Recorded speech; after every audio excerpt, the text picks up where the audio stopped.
Kalau masalah begini, masalah senioritas dan sebagainya, alhamdulillah syukur, saya juga merasa sangat dibantu oleh Tuhan.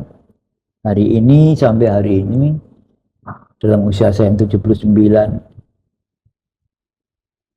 tantangan aku enggak, kebetulan enggak ada saya. Usia 70. Iya, 79 saya posisi malah hampir masuk tahun 80 karena satu kelahiran 1 April kan.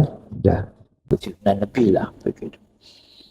Alhamdulillah, keluhan sementara belum ada, mudah-mudahan tidak ada. Gula alhamdulillah saya tidak, ya. Kolesterol alhamdulillah tidak, tensi tidak, ya. Asam urat tidak. Jadi alhamdulillah. Karena memang saya harus mampu untuk membiasakan diri, walaupun kadang-kadang penyakit orang tua itu kan lesu, malas, ya. Kalau udah tidur mau bangun itu berat gitu. Tapi saya enggak, memang saya biasakan diri jam 3 atau setengah 4 malam sudah harus bangun. Saya biasakan diri seperti jam 3 atau setengah 4 lah paling lambat begitu. Kemudian sholat malam dan subuh. Nah, subuh ini habis subuh saya olahraga biasanya. Ya paling enggak jalan lah, olahraga saya jalan saja. Kurang lebih 45 menit lah. Kalau menit untuk ukuran saya itu biasanya sekitar 5.000 langkah. Karena menurut dokter orang seusia saya itu paling tidak sehari harus jalan 3.000 langkah kan begitu. Saya lebih ke gitu. Sehingga ini yang kadang-kadang alhamdulillah.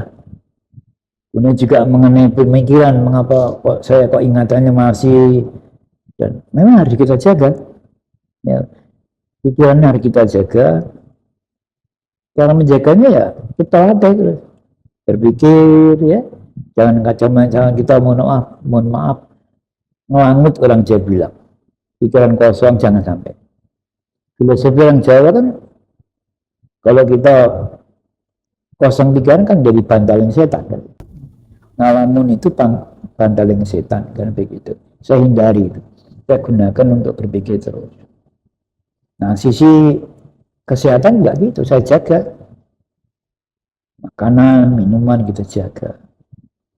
Kalau dalam Islam diajarkan makan sebelum lapar, berhenti sebelum kenyang.